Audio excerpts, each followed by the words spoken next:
मित्रांनो, तुम्ही जर 2026 मध्ये सीईटी दिली असेल तर 2026 कॅप राऊंड सुरू होण्यापूर्वी कोणकोणते डॉक्युमेंट्स तुम्हाला लागणार आहेत, कोणत्या कॅटेगरीसाठी कोणते सर्टिफिकेट कंपल्सरी आहेत आणि तुमची एक छोटीशी चूक तुमचं ऍडमिशन कसं कॅन्सल करू शकते, हे सर्व आजच्या या व्हिडिओमध्ये आपण सोप्या भाषेमध्ये समजून घेणार आहोत. म्हणून हा व्हिडिओ शेवटपर्यंत नक्की पहा आणि कॅप राऊंडमध्ये होणाऱ्या मोठ्या चुका टाळा आणि तुमचं ऍडमिशन सिक्युअर करा.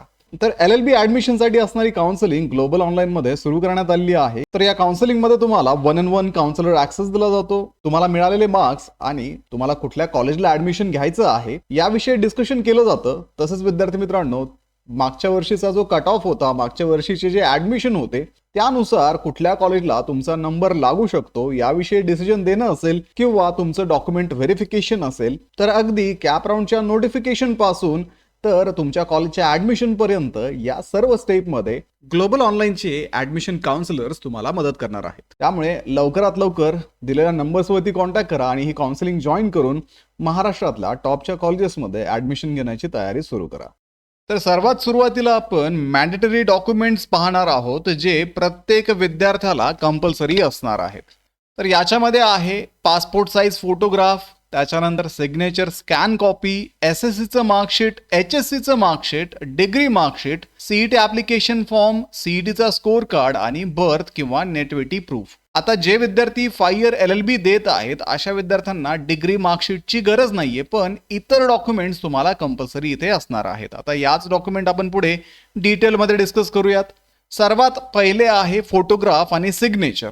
तर याच्यामध्ये तुमचा जो फोटोग्राफ आहे तो 20 ते 50 KBच्या अराउंड असावा आणि त्याचा फॉर्मॅट हा JPG किंवा JPEG असावा. तसेच तुमची सिग्नेचर ही एक व्हाईट पेपरवरती केलेली असावी. 10 ते 20 KB दरम्यान त्याची साईज असावी आणि त्याचाही फॉर्मॅट तुम्हाला JPG किंवा JPEG असणं गरजेचं आहे.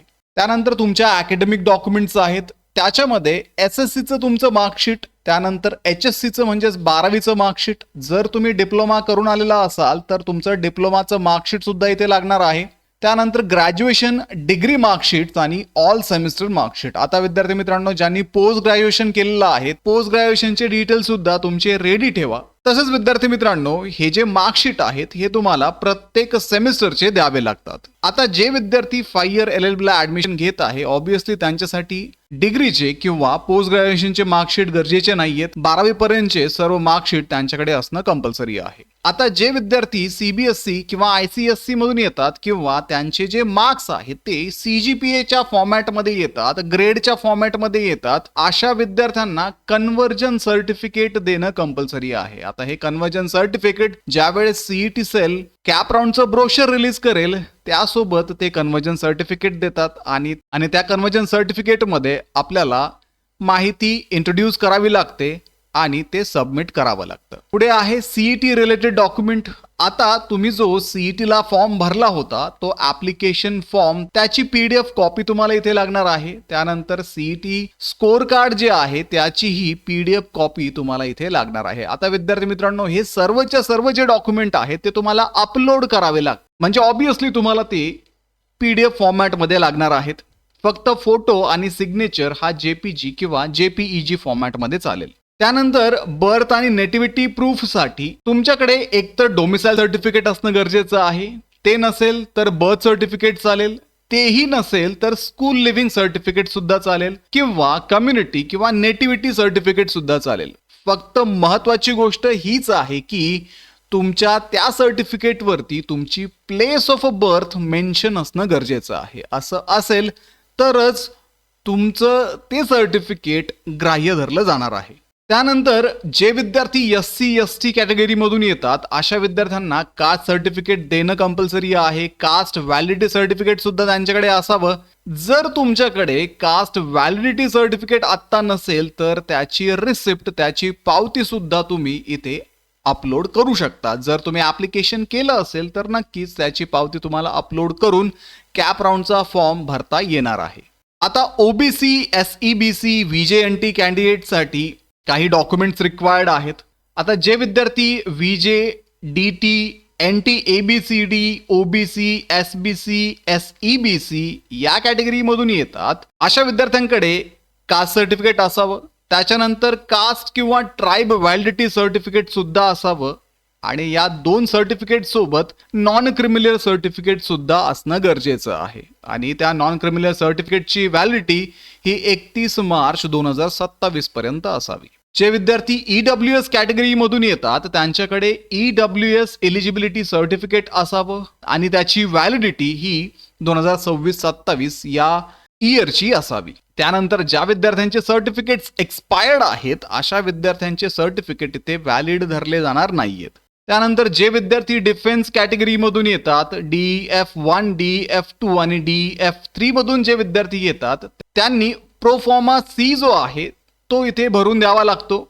त्यानंतर त्यासोबत ॲडिशनल डॉक्युमेंट म्हणजे प्रोफॉर्मा D आणि E तसेच डोमिसाईल किंवा एम्प्लॉयर सर्टिफिकेट सुद्धा इथे विचारलं जातं. आता हे जे प्रोफॉर्मा आहेत ते कॅप राऊंडच्या ब्रोशरमध्ये दिले जातात आणि तुम्ही ते तिथे फिलअप करून अपलोड करू शकता. त्यानंतर पर्सन विथ डिसॅबिलिटी जे आहेत त्यांच्यासाठी पर्सन विथ डिसॅबिलिटी सर्टिफिकेट असतं. यावेळेस CET सेलने UDIDचं कंपल्शन केलं होतं, त्यामुळे PWD सर्टिफिकेट ऐवजी ह्यावेळेस UDID ची गरज तुम्हाला पडणार आहे. ऑब्विसली तुम्ही ज्यावेळेस फॉर्म भरला असेल त्यावेळेस UDID सबमिट केला असेल, त्यामुळे UDID तुमच्याकडे असेल तर तुम्हाला PWD सर्टिफिकेटची गरज पडणार नाही. आणि ज्या विद्यार्थ्यांकडे UDID नाहीये, फक्त PWD सर्टिफिकेट आहे, तर हे सर्टिफिकेट सिव्हिल सर्जन कडनं इश्यू केलेलं असावं, मेडिकल बोर्डने अप्रूव्ह केलेलं असावं आणि त्याच्यामध्ये मिनिमम 40% बेंचमार्क डिसेबिलिटी जी आहे ती मेन्शन असावी, तरच तुम्ही ॲज अ PWD कॅन्डिडेट म्हणून इथे एलिजिबल असाल.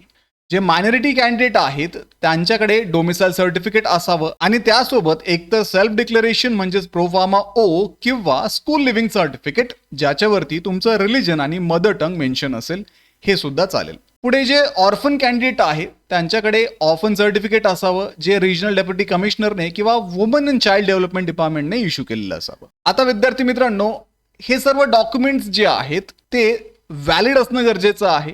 उदाहरणार्थ नॉन क्रिमिनल सर्टिफिकेट असेल 31 मार्च 2027 पर्यंत ते व्हॅलिड असावं. EWS सर्टिफिकेट असेल 2026-27 साठी ते असावं. असं असेल तर ते डॉक्युमेंट्स हे व्हॅलिड असतील. त्यानंतर इनव्हॅलिड डॉक्युमेंट्स जे आहेत जर तुम्ही अपलोड केले तर तुमचं ऍडमिशन कॅन्सल होऊ शकतं.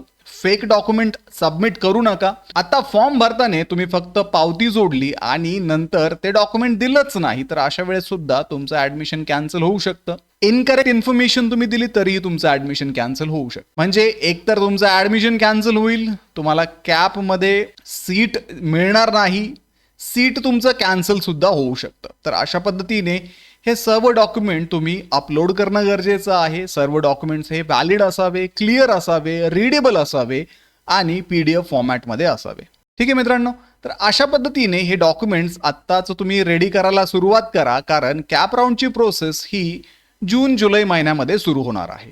आणि याच प्रोसेसमध्ये याच सर्व स्टेजमध्ये तुम्हाला मदत करण्यासाठी ग्लोबल ऑनलाईनची ऍडमिशन काउन्सिलिंग सुद्धा सुरू करण्यात आलेली आहे. आणि या काउन्सिलिंग मध्ये तुम्हाला 1-on-1 काउन्सिलर ऍक्सेस दिला जातो. तुम्हाला मिळालेले मार्क्स आणि तुम्हाला कुठल्या कॉलेजला ऍडमिशन घ्यायचं आहे याविषयी डिस्कशन केलं जातं. तसंच विद्यार्थी मित्रांनो, मागच्या वर्षीचा जो कट ऑफ होता, मागच्या वर्षीचे जे ऍडमिशन होते त्यानुसार कुठल्या कॉलेजला तुमचा नंबर लागू शकतो याविषयी डिसिजन देणं असेल किंवा तुमचं डॉक्युमेंट व्हेरिफिकेशन असेल, तर अगदी कॅप राऊंडच्या नोटिफिकेशन पासून तर तुमच्या कॉलेजच्या ऍडमिशन पर्यंत या सर्व स्टेपमध्ये ग्लोबल ऑनलाईनचे ऍडमिशन काउन्सिलर्स तुम्हाला मदत करणार आहेत. त्यामुळे लवकरात लवकर दिलेल्या नंबर्सवरती कॉन्टॅक्ट करा आणि ही काउन्सिलिंग जॉईन करून महाराष्ट्रातल्या टॉपच्या कॉलेजेसमध्ये ऍडमिशन घेण्याची तयारी सुरू करा. तर व्हिडिओला लाईक करा, तुमच्या मित्रांना हा व्हिडिओ शेअर करा, ग्लोबल ऑनलाईनला आत्ताच सबस्क्राईब करून ठेवा. भेटूया पुढच्या व्हिडिओमध्ये. थँक्यू.